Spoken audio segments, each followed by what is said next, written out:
Date है आज 11 अगस्त 2021। ये सब टॉपिक कवर करेंगे इस क्लास में। उसके बाद क्वेश्चन करेंगे जो कुछ करंट अफेयर और स्टैटिक पोर्शन पे बेस्ड होंगे। फर्स्ट टॉपिक है सीखो और कमाओ स्कीम। एक योजना है ये स्किल डेवलपमेंट की। ये सेंट्रल सेक्टर स्कीम है।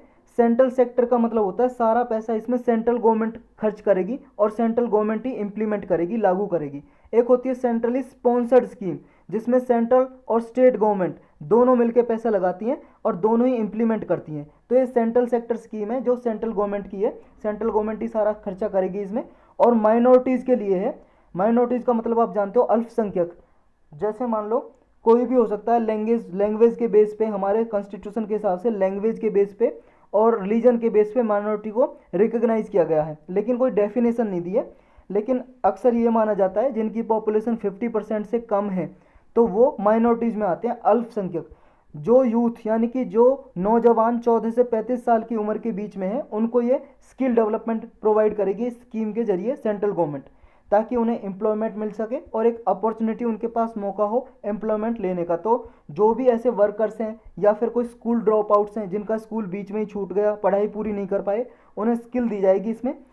लास्ट 7 ईयर में 3.92 लाख पर्सनस को इसमें बेनिफिट मिल चुका है स्कीम में ऑलरेडी, जिन्हें एम्प्लॉयमेंट मिला है।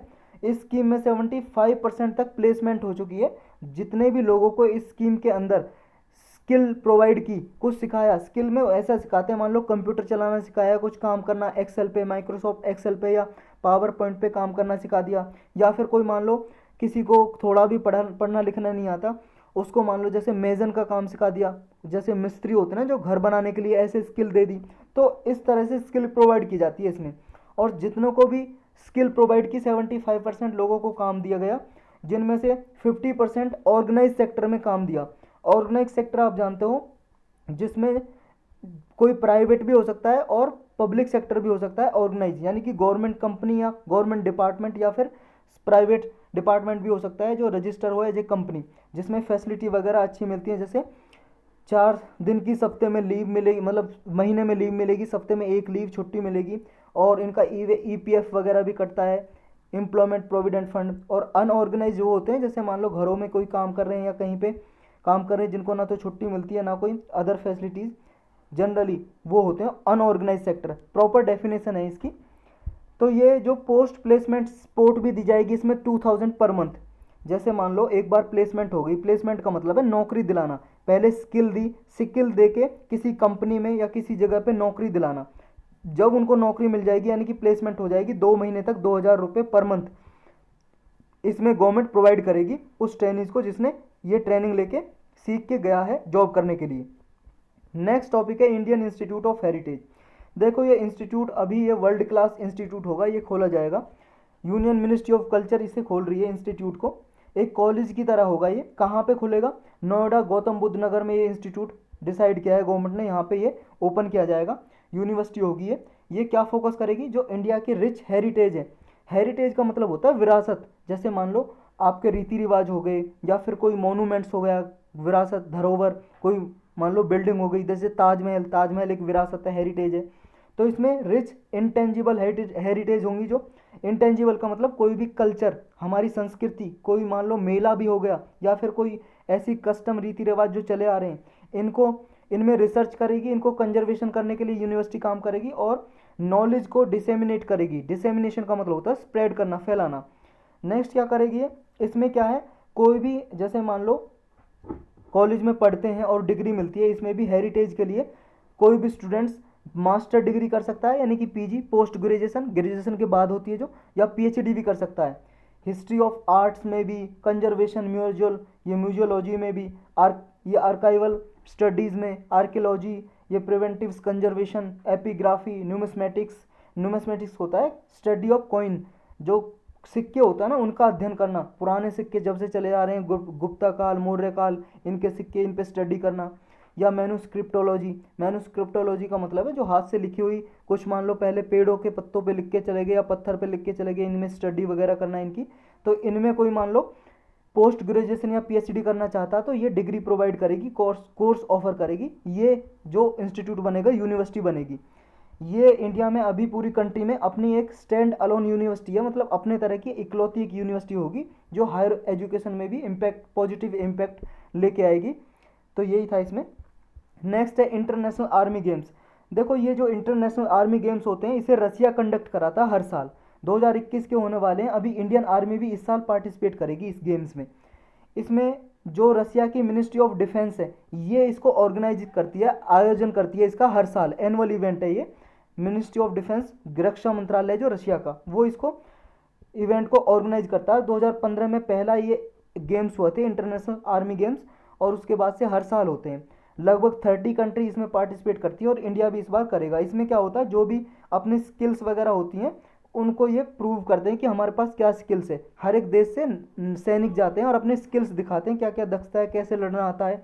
एक तरह से इसको वार ओलंपिक्स भी कहा जाता है, वार ओलंपिक्स भी बोला जाता है, क्योंकि एक तरह से ओलंपिक्स की तरह, जैसे ओलंपिक्स में गेम होते हैं ना, ऐसी इसी तरह इसमें आर्मी के गेम्स वगैरह या उनकी स्किल्स या उन्हें लड़ने की कैसी कैपेबिलिटी है, क्या क्या नए तरीके आते हैं, ये सब कुछ इसमें शोकेस करते हैं अपने डिफरेंट डिफरेंट कंट्रीज़ के सैनिक। नेक्स्ट टॉपिक है national school of drama, NSD shortcut में बोलते हैं। ये एनएसडी वही है जिसमें एक्टिंग सिखाई जाती है। बहुत सारे हीरो यहाँ से निकले हैं, जैसे नसरुद्दीन शाह हो गए, ओमपुरी हो गए, या फिर आपके ये जो नवाजुद्दीन सिद्दीकी ये हो गए, तो यहीं से निकले हैं। ये कहाँ पे, ये दिल्ली में है। दिल्ली में जो मंडी हाउस है ना, मंडी हाउस मेट्रो स्टेशन है, मेट्रो स्टेशन के बिल्कुल पास ही है ये नेशनल स्कूल ऑफ ड्रामा। इसमें कोई भी आप भी करना चाहो तो आप भी जा सकते हो। इसका एक एग्ज़ाम होता है ग्रेजुएशन के बाद, एक एंट्रेंस एग्ज़ाम होता है, एंट्रेंस एग्ज़ाम, उस एग्ज़ाम को दोगे आप। और इसमें क्या है, बस इतनी रिक्वायरमेंट है कि आपने कहीं पे थिएटर वगैरह, स्कूल में, कॉलेज में कहीं पे कुछ एक्टिंग की हो, ड्रामा में पार्टिसिपेट किया हो। जैसे होते हैं ना छोटे इवेंट से, मान लो रामायण महाभारत हो रही है, उसके इवेंट चल रहे हैं, या फिर आप कोई मान लो कॉमेडी वगैरह का एक्टिविटी कर रहे हो, जैसे कॉलेज वगैरह का, स्कूल का एनुअल फंक्शन होता है, उसमें कभी आपने पार्टिसिपेट किया हो, लेकिन उसका कोई ऐसा वो नहीं चाहिए सर्टिफिकेट वगैरह, बस आपने ग्रेजुएशन करी हो और इसका एंट्रेंस एग्ज़ाम होता है। और जो आपको उसमें कुछ इंडियन कल्चर के बारे में पूछता है, तो इंडियन कल्चर के बारे में आपको पता होना चाहिए। अगर आपने एग्ज़ाम पास कर लिया तो आपको फिर एक्टिंग सिखाई जाएगी, इसमें हीरो भी बन सकते हो। तो अगर आपका ड्रीम है तो करिए पूरा। तो ये एनएसडी है, अभी न्यूज़ में इसलिए आया है, इसमें एक थिएटर चल रहा है, थिएटर। ये कब सेटअप किया था, 1959 में। ये संगीत नाटक एकेडमी, ये इसी के पास है, एनएसडी के पास ही, एक रोड क्रॉस करके ही ये बनी हुई है अकेडमी, संगीत नाटक अकेडमी। उसने ये सेटअप किया था और उसका ये कंस्टिट्यूएंट था, उसी का पार्ट था एनएसडी। लेकिन बाद में 1975 में ये अलग हो गया और इंडिपेंडेंट एंटिटी है आज के ज़माने में, और एक ऑटोनोमस ऑर्गेनाइजेशन है, अपने रूल्स रेगुलेशन खुद बनाती है। और ये सोसाइटी की तरह रजिस्टर है, जो हमारा सोसाइटीज़ रजिस्ट्रेशन एक्ट है ना, ये 1860s का, इसमें रजिस्टर है, और मिनिस्ट्री ऑफ कल्चर के अंडर ये काम करता है, क्योंकि इसमें सारा पैसा वगैरह इसके लिए मिनिस्ट्री ऑफ कल्चर देती है, एनएसडी के लिए, नेशनल स्कूल ऑफ ड्रामा के लिए। इसमें एक थिएटर होता है हर साल, लगभग 1999 में ये थिएटर एस्टेब्लिश किया था, भारत रंग महोत्सव या नेशनल थिएटर फेस्टिवल। थिएटर का मतलब ये है एक इवेंट होगा जिसमें कुछ एक्टिंग वगैरह, ड्रामा वगैरह किए जाते हैं। ये हर साल लगभग होता है थिएटर, और ये न्यू दिल्ली में ही होता है, जहाँ पे ये सेटअप है मंडी हाउस के पास, उसी के मतलब कैंपस में ही होता है, एनएसडी के कैंपस में। जैसे कॉलेज होते हैं ना, ऐसे इसका कैंपस बना हुआ है एनएसडी का। ये जो थिएटर है एशिया में सबसे लार्जेस्ट थिएटर है, जो ये इसमें होया जाता है, मतलब इसमें कराया जाता है भारत रंग महोत्सव या national theatre festival. Next topic है अपना rise in frequency and intensity of cyclones in Arabian sea. देखो जो अरेबियन सी आप सब लोग जानते हो कहाँ पे है, ये देखो वर्ल्ड मैप, वर्ल्ड मैप ये है इंडिया, इंडिया दिखाई दे रहा है आपको, ये अरेबियन सी है, और ये बे ऑफ बंगाल, इंडियन ओशियन के ही पार्ट हैं, सारा सारा इंडियन ओशियन है, इसी के पार्ट हैं। इसको बोलते हैं अरेबियन सी और इसको बोलते हैं बे ऑफ बंगाल, बंगाल की खाड़ी।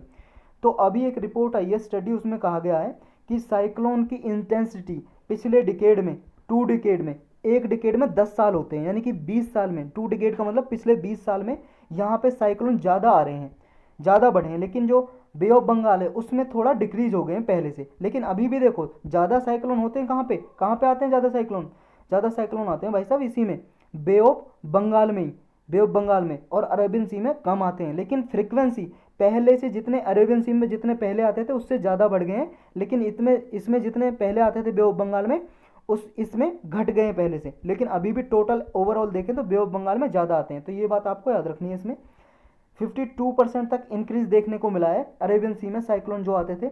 2001 और 2019 के बीच में, और बे ऑफ बंगाल में 8% डिक्रीज हो गए हैं। लेकिन अभी भी ओवरऑल देखें तो बे ऑफ बंगाल में ज़्यादा आते हैं अरेबियन सी की अपेक्षा।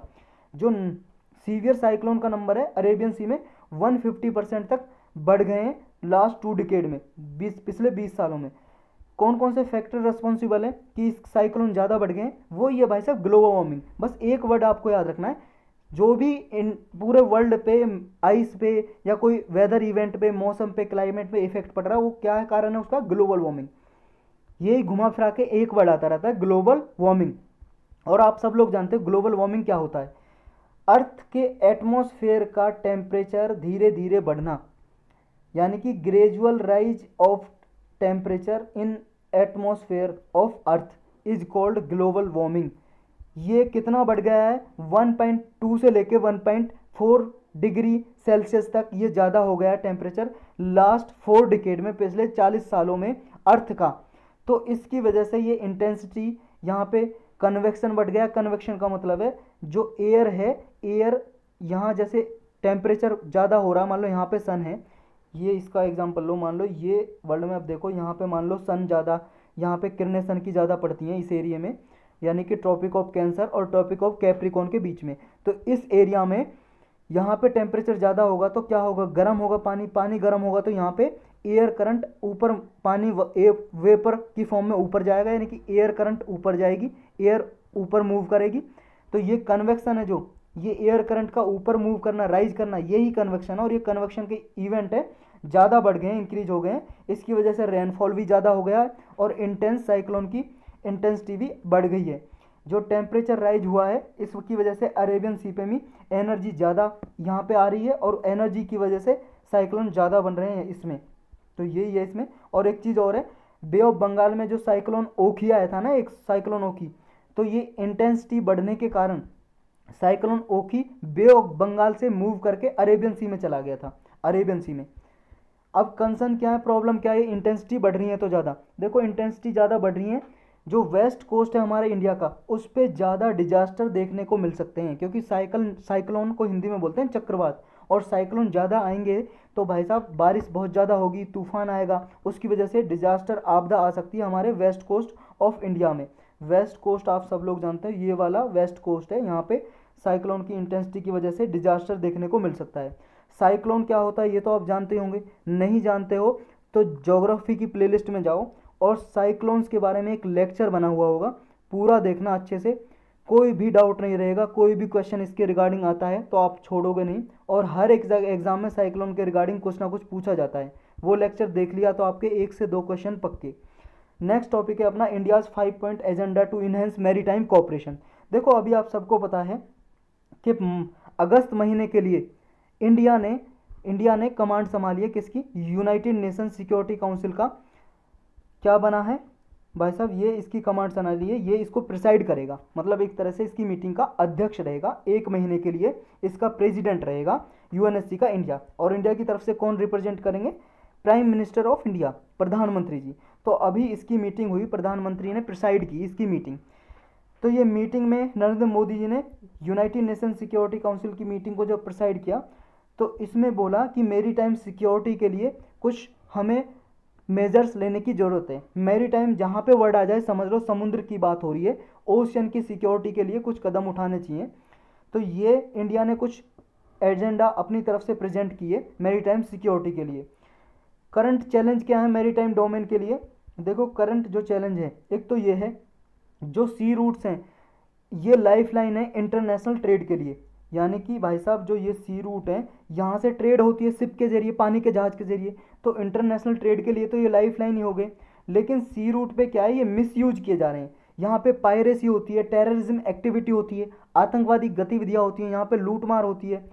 और क्या होता है, मेरी टाइम डिस्प्यूट होते हैं बहुत सारी कंट्रीज़ के ओशियन को लेके। जैसे आप सबको पता है यहाँ पे ये वाला जो एरिया है साउथ चाइना सी का, चाइना क्लेम करता है, इस पर डिस्प्यूट चलता रहता है, चाइना और यहाँ पे आसपास की जो कंट्री है, तो ये डिस्प्यूट देखने को मिलते हैं। डिस्प्यूट का मतलब है विवाद, झगड़ा। और क्या होता है, तो इंडिया ने देखो ये कैसे मैरी टाइम सिक्योरिटी रखी जाए और ये डिस्प्यूट को कैसे सुलझाया जाए, उसके लिए ना 5 पॉइंट एजेंडा दिए हैं प्रधानमंत्री नरेंद्र मोदी जी ने, ताकि मैरी टाइम कोऑपरेशन इंक्रीज की जा सके। वो कौन से 5 पॉइंट है ये आप नोट कर लेना। एक तो जो मैरीटाइम ट्रेड के जो बैरियर्स हैं, यानी कि जो भी मान लो मैरीटाइम ट्रेड होती है, व्यापार होता है समुद्र के जरिए, उसमें जो रोक लगाई जाती हैं, कोई भी इलीगल एक्टिविटीज़ होती हैं, इनको रिमूव करो।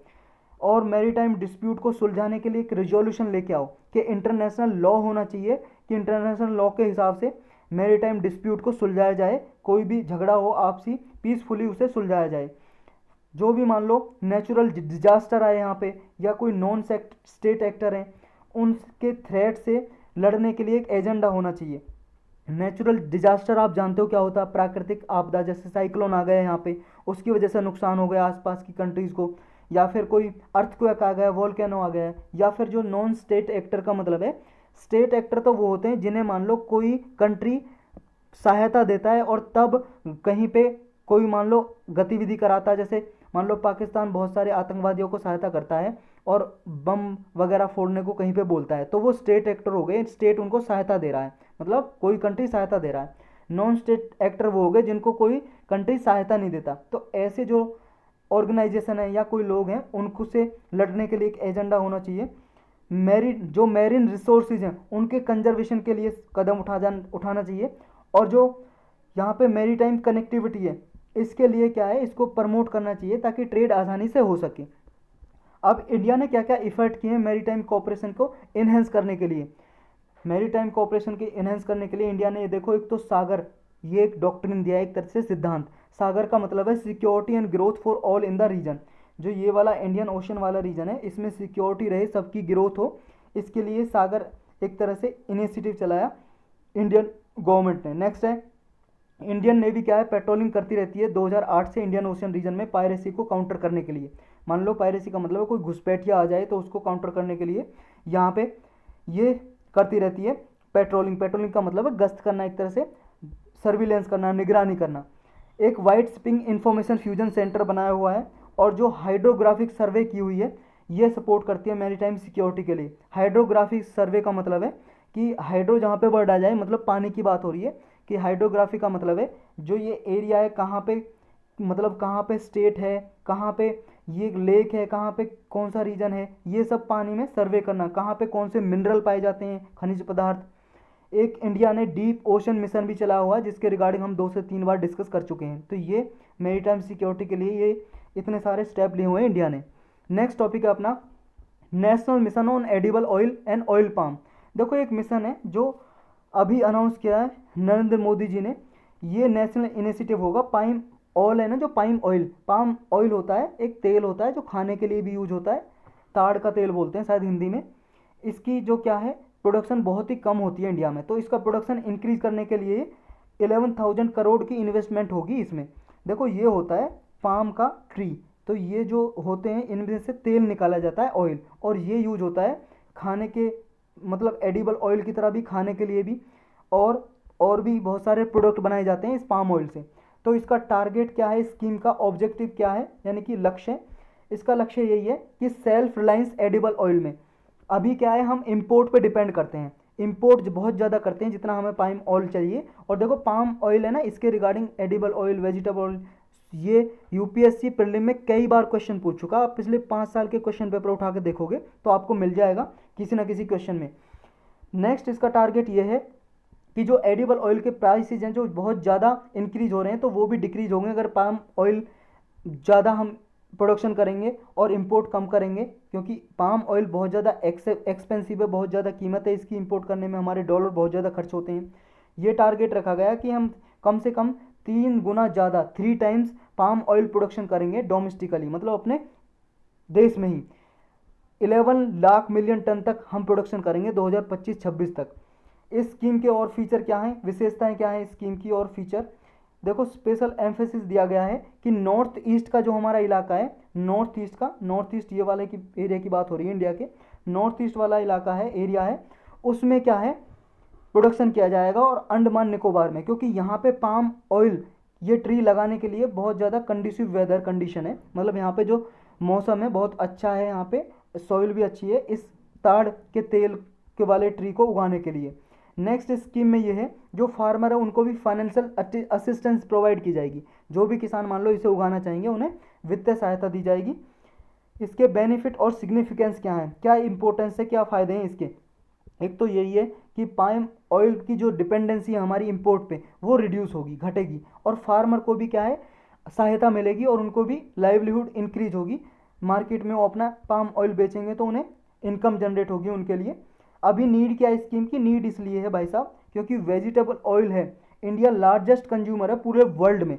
जितना भी वनस्पति तेल है, सरसों का तेल, सोयाबीन का तेल या फिर आपका पाम ऑयल, ये सब कुछ मिला दे तो सबसे ज़्यादा कंज्यूम कौन करता है पूरे वर्ल्ड में, इंडिया। इंडिया सबसे ज़्यादा खाता है, सबसे ज़्यादा खाता है तेल।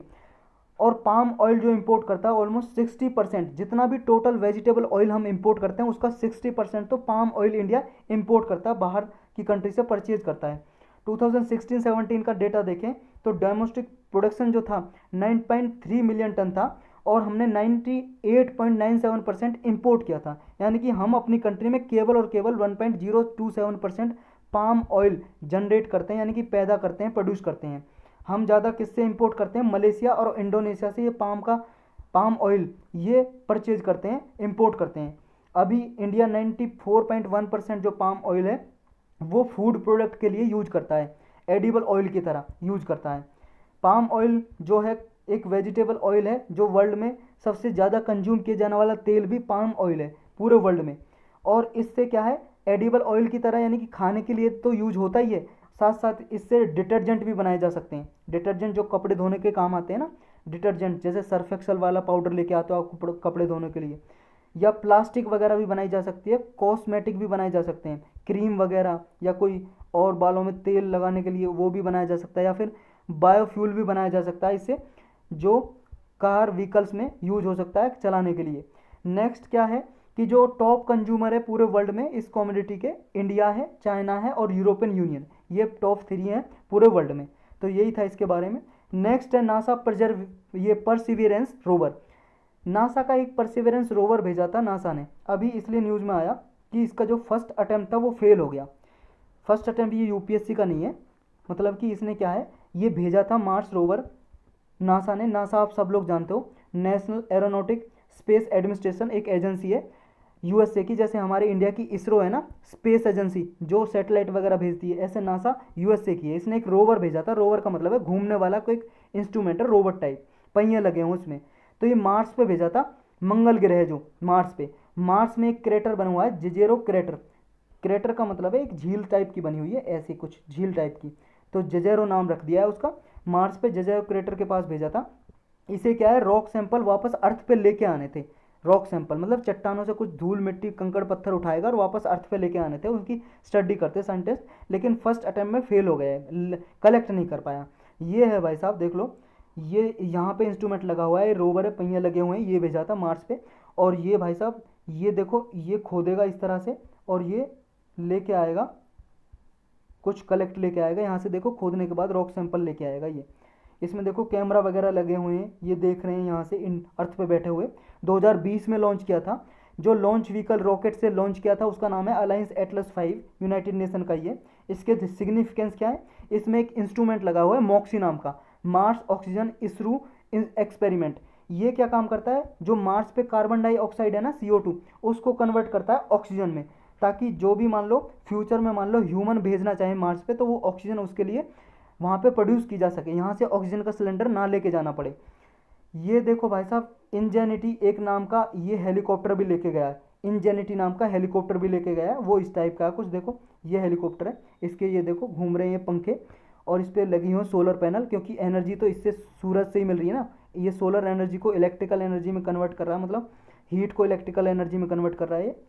और ये प्लान क्या है कि जो मार्स पे भेजा गया है ये अर्थ पे वापस लेके आएगा और लेबोरेटरी में इसके सिग्नेचर जो बायो सिग्नेचर ढूंढ रहे हैं, मतलब यहाँ पे लाइफ पॉसिबल हो सकती है, मार्स पे ह्यूमन रह सकता है या नहीं रह सकता, या पास्ट में जो यहाँ पे लाइफ थी, यहाँ पे कोई लोग वगैरह कुछ जीव वगैरह रहते थे या नहीं रहते थे, ये इसमें एक्सपेरिमेंट किया जा रहा है। इसके ऑब्जेक्टिव और क्या क्या हैं इस मिशन के, मतलब टारगेट लक्ष्य क्या है। एक तो ये देखना है एंशियंट माइक्रोबियल लाइफ, मतलब वही पास्ट में कोई लोग वाग रहते थे या नहीं रहते थे।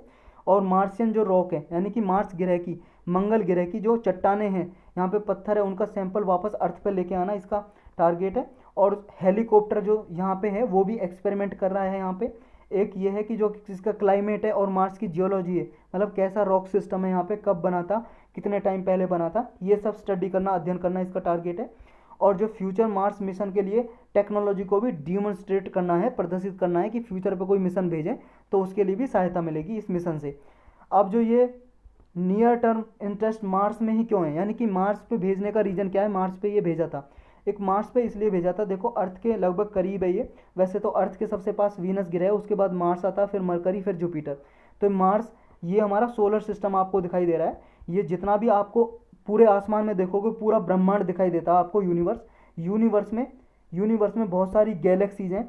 गैलेक्सी, हमारी गैलेक्सी वो है दुग्ध मेघला, मिल्की वे उसका नाम है, milky way.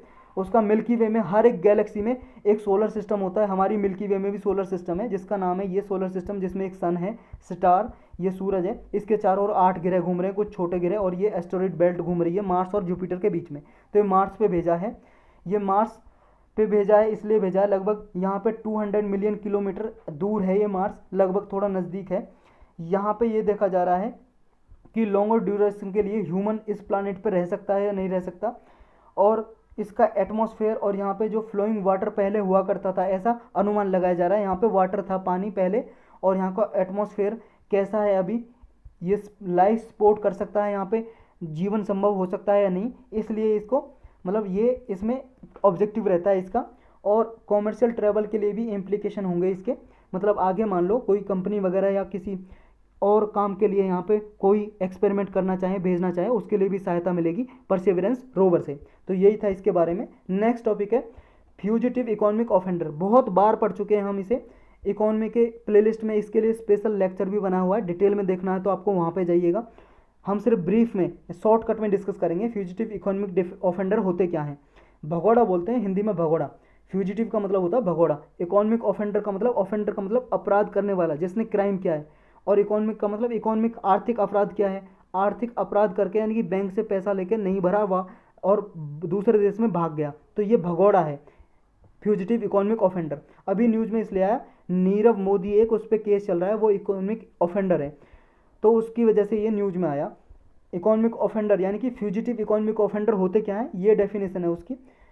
A person can be named an economic offender, मतलब किसी भी पर्सन को ऑफेंडर डिक्लेयर कर सकते हैं अगर उसके खिलाफ अरेस्ट वारंट निकाल दिया, गिरफ्तारी का वारंट निकाल दिया उसके खिलाफ, और वो इकोनॉमिक ऑफेंसेस में यानी कि आर्थिक अपराध उसके ऊपर लगे हुए हैं, उसने 100 करोड़ कम से कम, एटलीस्ट 100 करोड़ या 100 करोड़ से ज़्यादा का उसने क्या है अपराध किया है, और वो इंडिया से भाग गया है इस एक्शन से, लीगल एक्शन से बचने के लिए कि उस पर कोई मतलब उसे गिरफ्तार किया जाए और जेल में डाला है, उस पर केस चला जाए, इससे बचने के लिए इंडिया को छोड़ के चला गया है, उसे बोलते हैं इकोनॉमिक ऑफेंडर यानी कि फ्यूजिटिव इकोनॉमिक ऑफेंडर।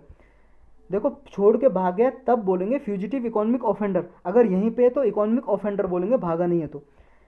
इसका प्रोसीजर क्या है जब फ्यूजिटिव इकोनॉमिक ऑफेंडर डिक्लेयर करते हैं, कैसे डिक्लेयर करते हैं, देखो इसका है प्रोसीजर। पहले जो इन्वेस्टिगेटिंग एजेंसी होती है, मान लो कोई भी होगी इन्वेस्टिगेशन एजेंसी, पुलिस हो गई या सीबीआई हो गई या इन्फोर्समेंट डायरेक्टरेट एक एजेंसी है वो हो गई, ये पहले क्या करती हैं, केस फाइल करती हैं स्पेशल कोर्ट में। किस एक्ट के अंदर, ये एक्ट बना हुआ है money laundering act, prevention of money laundering act, इसके अंडर केस फाइल करती हैं जिसने भी ऐसे अपराध किए, 100 करोड़ या 100 करोड़ से ज़्यादा बैंक से कर्जा लिया और वापस नहीं दे रहा है, तो उसके खिलाफ केस दर्ज करते हैं। और फिर उसके जो भी मान लो वेयर अबाउट्स होते हैं, मतलब जो भी उसकी ज़मीन जायदाद प्रॉपर्टी होती है उसको जब्त कर लेते हैं, कॉन्फिस्केटेड कर लेते हैं उसकी प्रॉपर्टी को। फिर स्पेशल कोर्ट एक नोटिस जारी करता है, अदालत नोटिस जारी करती है कि भाई साहब आप कोर्ट में अपीयर हो। अगर वो 6 हफ्ते के अंदर, कम से कम 6 हफ्ते का उसे टाइम दिया जाता है, 6 हफ्ते के अंदर उसे कोर्ट में आना पड़ता है। अगर वो कोर्ट में आ गया 6 हफ्ते के अंदर, तो ये कोई जो भी मान लो उस पर ये केस चल रहा है, मतलब उसे इकोनॉमिक ऑफेंडर डिक्लेयर करने का केस चल रहा है, वो टर्मिनेट कर दिया जाएगा, ख़त्म कर दिया जाएगा। अगर वो नहीं हुआ, कोर्ट में अपीयर, कोर्ट में नहीं आया, तो फिर उसे फ्यूजिटिव इकोनॉमिक ऑफेंडर डिक्लेयर कर देंगे। और फिर इन्वेस्टिगेटिंग एजेंसी के जो भी मतलब इन्वेस्टिगेशन किए, जो भी जांच किए, उस जांच के आधार पर उसे फ्यूजिटिव इकोनॉमिक ऑफेंडर उसे डिक्लेयर कर देंगे। फिर उसके बाद भी जो भी जिस आदमी को मान लो ए आदमी को डिक्लेयर किया है इकोनॉमिक ऑफेंडर, उसके पास एक और चांस बचता है, वो 30 डेज के अंदर अंदर, 30 दिन के अंदर अंदर हाई कोर्ट में अपील कर सकता है इस डिसीजन के अगेंस्ट, क्योंकि ये दिया हुआ है फ्यूजिटिव इकोनॉमिक ऑफेंसर एक्ट 2018 के अंडर ये प्रोविजन दी हुई है, तो उसके बाद भी उसके पास चांस बचता है। और इसके बाद भी 30 दिन के अंदर उसने केस फाइल नहीं किया, फिर वो भगोड़ा डिक्लेयर कर देंगे, फ्यूजिटिव इकोनॉमिक ऑफेंडर। तो यही था इसके बारे में। चलते हैं नेक्स्ट टॉपिक पे। नेक्स्ट है क्लाइमेट चेंज 2021 रिपोर्ट, ये अभी जारी की है आईपीसीसी ने। ये inter governmental panel on climate change. ये क्या है inter governmental panel on climate change? देखो ये स्पेशलाइज एजेंसी है, एक तरह से एजेंसी है, यूनाइटेड नेशन की एजेंसी मान लो आप इसे। ये किसने बनाया था? 1988 में बनाया था इसको WMO। ये यूनाइटेड नेशन की एक एजेंसी है, वर्ल्ड मेट्रोलॉजिकल ऑर्गेनाइजेशन, और UNEP, United Nation Environment Programme. ये दोनों आपको ऑर्गेनाइजेशन याद रखनी है। यूनाइटेड नेशन की स्पेशलाइज एजेंसी, इस दोनों ने मिलकर इसको बनाया था आईपीसीसी को। तो ये रिपोर्ट तैयार करती है। देखो खुद ये कोई साइंटिफिक रिसर्च नहीं करती है, जैसे मान लो लैब में रिसर्च करती हो या इधर उधर घूमने जाती हो, देखती हो कहाँ पे कितना टेम्परेचर है अर्थ पे, कहाँ पे कौन सा जलवायु परिवर्तन हुआ है, कैसा हुआ है, खुद कोई ऐसे रिपोर्ट तैयार नहीं करती। मतलब जो ऑलरेडी संस्थाएं हैं ना, ऑर्गेनाइजेशन वगैरह, किसी ने रिपोर्ट दिया, उन रिपोर्ट को ही एनालिसिस करती है, उनकी रिपोर्ट को ही एनालिसिस करके के खुद की रिपोर्ट तैयार करती है। जैसे मान लो हम, ऐसा थोड़ी नहीं है मैं रिपोर्टर हूँ, एडिटर हूँ कि न्यूज़ आपके लिए घर घर जा रहा हूँ या मिनिस्ट्री के अंदर जा रहा हूँ कि वहाँ से न्यूज़ लेके आ रहा हूँ। ये तो भाई साहब न्यूज़पेपर ऑलरेडी हैं, जैसे द हिंदू हो गया, इंडियन एक्सप्रेस हो गया, वो न्यूज़ देते हैं, उनकी न्यूज़ हम कलेक्ट करके आप लोगों को पढ़ाते हैं। तो इसी तरह से ये करती है काम आईपीसीसी। ऑलरेडी रिपोर्ट कोई और देते हैं, उन रिपोर्ट को कलेक्ट करके अपनी रिपोर्ट तैयार करती है ये आईपीसीसी। तो इसने 6th रिपोर्ट जारी की है अपनी अभी क्लाइमेट चेंज 2021 की, और इसका नाम रखा है फिजिकल साइंस बेसिस या climate change 2021 the physical science basis. ये रिपोर्ट का नाम है, टाइटल रखा है रिपोर्ट का। ये प्रिपेयर यहाँ के ग्रुप 1 के साइंटिस्ट ने किया आईपीसीसी के। और इसमें ये इसकी जो 2 रिमेनिंग पार्ट हैं, अभी 2 पार्ट और बचे इस रिपोर्ट के, 2022 में वो रिलीज़ किए जाएंगे, जारी किए जाएंगे।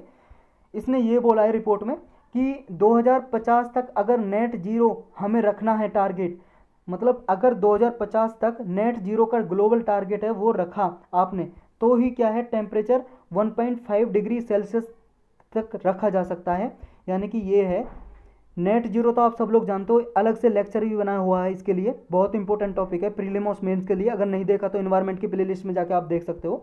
नेट जीरो का मतलब है जितना इमिशन, कार्बन इमिशन, जितना कार्बन इमिशन निकल रहा है, व्हीकल से निकल रहा है, ग्रीन हाउस गैस वगैरह किसी से, कंपनी से, फैक्ट्री से निकल रहा है, जितना निकल रहा है उसको इतना एब्जॉर्ब भी किया जाए, पेड़ पौधे लगा के या कोई टेक्नोलॉजी लगा के, स्मोक टावर लगा के, ये एब्जॉर्ब भी किया जाए, ये है नेट जीरो। तो 2050 तक अगर नेट जीरो का टारगेट रखा तो भी 1.5 डिग्री सेल्सियस क्या है टेम्परेचर राइज को इतने लेवल तक रखा जा सकता है।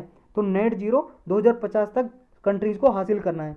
इसने एक तरह से रोड मैप तैयार किया है। जो COP26 होने वाली है ना, कॉन्फ्रेंस ऑफ पार्टीज, ये मीटिंग होती है लगभग हर साल UNFCCC की, UNFCCC की, United nation framework convention on climate change. ये एक डॉक्यूमेंट है जो 1992 में निकल के आया था अर्थ समिट से। तो ये क्लाइमेट चेंज के लिए कुछ मीटिंग करता है हर साल, ग्रीन हाउस गैसेज को कैसे कम किया जाए। तो इसकी 26वीं मीटिंग होने वाली है। ऑलरेडी हम इसे पढ़ चुके हैं, COP26 को भी, COP28 को भी, UNFCCC को भी, और ये जो आगे मीटिंग होने वाली है उनको भी, जो हो गई है उनके बारे में भी। तो UNFCCC का लेक्चर देख सकते हो आप इन्वायरमेंट की प्लेलिस्ट में जाके, बहुत अच्छे से समझाया हुआ है इसके बारे में, कुछ भी डाउट नहीं रहेगा इसके रिगार्डिंग आपको। तो ये COP26 होगी, उसके लिए भी रोड मैप तैयार करेगी ये रिपोर्ट। जो इसका एवरेज सरफेस टेम्परेचर है कितना इंक्रीज होगा, देखो एवरेज सरफेस टेम्परेचर है जो अर्थ का, जो एवरेज सरफेस टेम्परेचर है वो इंक्रीज हो जाएगा अगले 20 सालों में। 2040 तक 1.5 डिग्री क्रॉस कर जाएगा प्री इंडस्ट्रियल लेवल से। प्री इंडस्ट्रियल लेवल क्या होता है?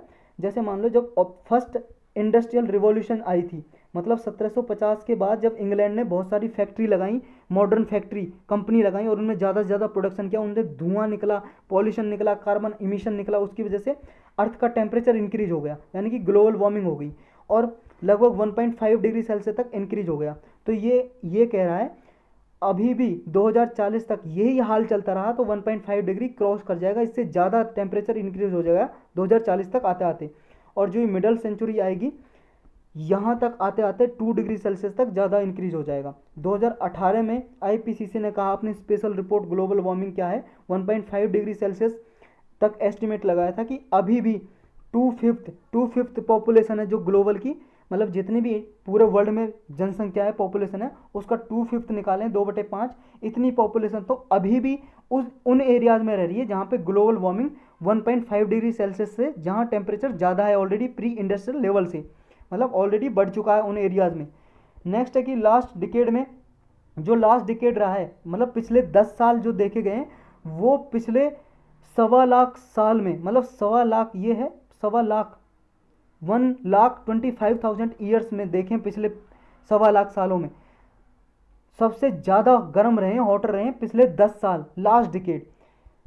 और ग्लोबल सरफेस टेम्परेचर जो रहा है लगभग 1.09 डिग्री सेल्सियस तक ज़्यादा रहा है 1850-1900 के बीच से देखें 2011-2020 के बीच में, मतलब यहाँ से लेके 1850 से लेके 2011 तक ये लगभग 1.09 डिग्री सेल्सियस तक ज़्यादा सरफेस टेम्परेचर इंक्रीज हो गया है।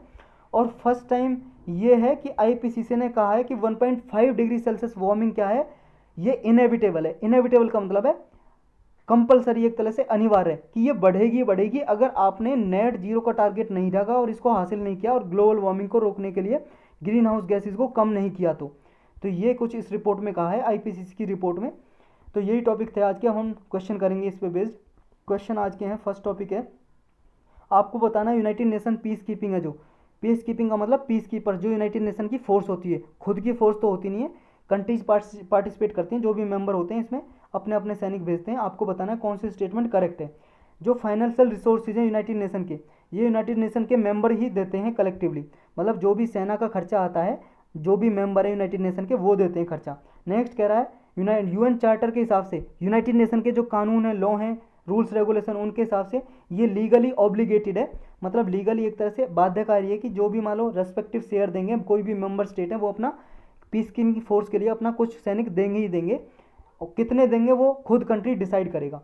नेक्स्ट है कि यूएन पीस कीपिंग ये इस प्रिंसिपल से गाइडेड है, complete non use of force, कि वो कभी भी फोर्स का यूज नहीं करेगी, सिर्फ पीस एस्टेब्लिश करेगी, सुलझाएगी, कॉम्प्रोमाइज करेगी। ये बताना आपको कौन सा करेक्ट है, 1 ओनली, 1 2 1 3 या 1 2 3 ऑल ऑफ दी अबव। देखो भाई साहब तीसरा गलत है, क्योंकि कंप्लीट का मतलब क्या है, अगर मान लो खुद सैनिकों पे वार हो, उस पर कोई मान लो गोली बारूद चलाए, तो क्या वो लड़ेगी नहीं, तो तब तो करेगी, तो कंप्लीट नहीं है। सेल्फ डिफेंस के लिए वो लड़ सकते हैं, सेल्फ डिफेंस के लिए, अपनी डिफेंस के लिए। तो ये तीसरा गलत है, बाकी के दो सही हैं, बी आंसर करेक्ट हो जाएगा।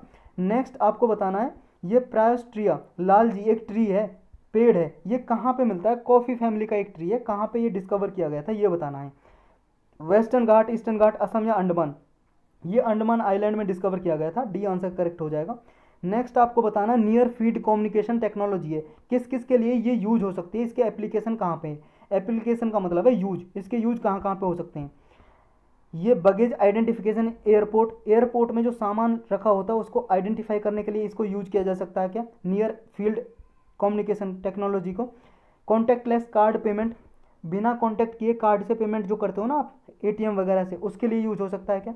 मेट्रो ट्रेन कार्ड के में यूज होती है क्या ये technology. Keyless access to doors and vehicles, जो डोर व्हीकल्स आजकल मॉडर्न ऐसे लग गए हैं, कीलेस, की नहीं होती चाबी, और टेक्नोलॉजी यूज की जाती है, एक बटन दबाया खुल गया या रिमोट से खुल गया ऐसे, उसके लिए भी यूज हो सकती है क्या। आपको बताना कौन सा करेक्ट है, ऑल ऑफ दी करेक्ट है, डी करेक्ट आंसर है, सारे के सारे करेक्ट है। और मोस्ट इंपॉर्टेंट क्वेश्चन है भाई साहब, बहुत बार न्यूज में रहा है ये, नियर फील्ड कम्युनिकेशन टेक्नोलॉजी, ये पूछ सकती है यूपीएससी। तो ये कहाँ कहाँ पे एप्लीकेशन है और इसकी ये देख लो आप, ये पॉज करके पढ़ लो। Internet of things, 5G technology में भी, access control, smart home, parking में भी यूज हो सकती है technology, health care, contactless payment, logistic, transport card में, मतलब जैसे मेट्रो कार्ड में टिकट के लिए यूज हो सकती है टेक्नोलॉजी। जो आपका कार्ड है ना, कार्ड मेट्रो कार्ड होता है या फिर एटीएम कार्ड, उसमें एक चिप लगी होती है, तो वो किस पे काम करती है, नियर फील्ड कम्युनिकेशन टेक्नोलॉजी पे काम करती है वो। नेक्स्ट आपको बताना है एल्गल ब्लूम, जो एल्गी होती है पानी में बढ़ जाती है, इंक्रीज हो जाती है, हरी हरी सी, हमने कई बार पढ़ा है इसके बारे में, हरा हरा सा पानी हो जाता है ना, कभी लाल लाल सा हो जाता है, हरा हरा सा, ये एल्गी होती है। और एल्गल ब्लूम का मतलब है एल्गी बढ़ जाना। तो एल्गल ब्लूम के बारे में करेक्ट स्टेटमेंट बतानी है कौन सी है। फर्स्ट स्टेटमेंट कह रही है कि एल्गल ब्लूम क्या है, ये है rapid increase of population of algae in fresh water system. ये तो हमने ऑलरेडी अभी पढ़ लिया कि एल्गी का पॉपुलेशन बढ़ जाना फ्रेश वाटर में, उसको ही एल्गल ब्लूम कहते हैं। जी हाँ बिल्कुल करेक्ट है, बाकी के दो बताना कौन से करेक्ट है आपको। नेक्स्ट कह रहा है कि it is often recognised by a discolouration in the water from the algae's pigment. Algae के पिगमेंट का मतलब ये है, एल्गी से अपना कलर छोड़ता है, वाटर में डिस्कलरेशन हो जाता है, मतलब वाटर का कलर भी कुछ ऐसा ही कर देता है ये। नेक्स्ट आपको बताना है एल्गल ब्लूम का एक एग्जाम्पल उदाहरण है केल्प फॉरेस्ट, जो केल्प फॉरेस्ट है वो भी एल्गी से ही बना होता है, केल्प फॉरेस्ट। तो आपको बताना है कौन सी करेक्ट है। पहली तो हमने जान ही ली, पहली करेक्ट है, तो आप बताओ 1 2 1 3 2 3 या all of the above. All of the above correct है, यानी कि डी करेक्ट आंसर हो जाएगा।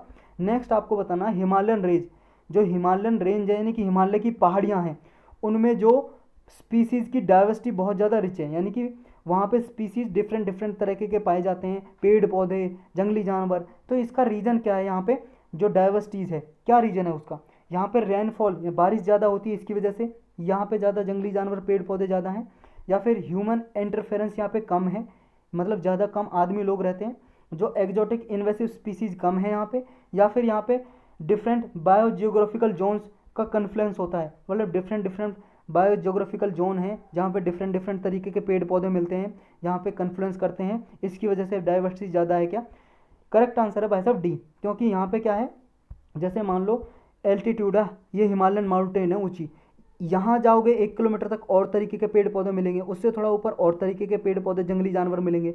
तो यहाँ पे डिफरेंट डिफरेंट ये बायोजियोग्राफिकल जोन्स हैं, क्षेत्र हैं, इनकी वजह से यहाँ पे जो स्पीसीज़ की डाइवर्सिटी है वो रिच है। तो यही था इसका आंसर, डी आंसर हो जाएगा इसका। चलते हैं नेक्स्ट पे। नेक्स्ट है समाप्ति की घोषणा।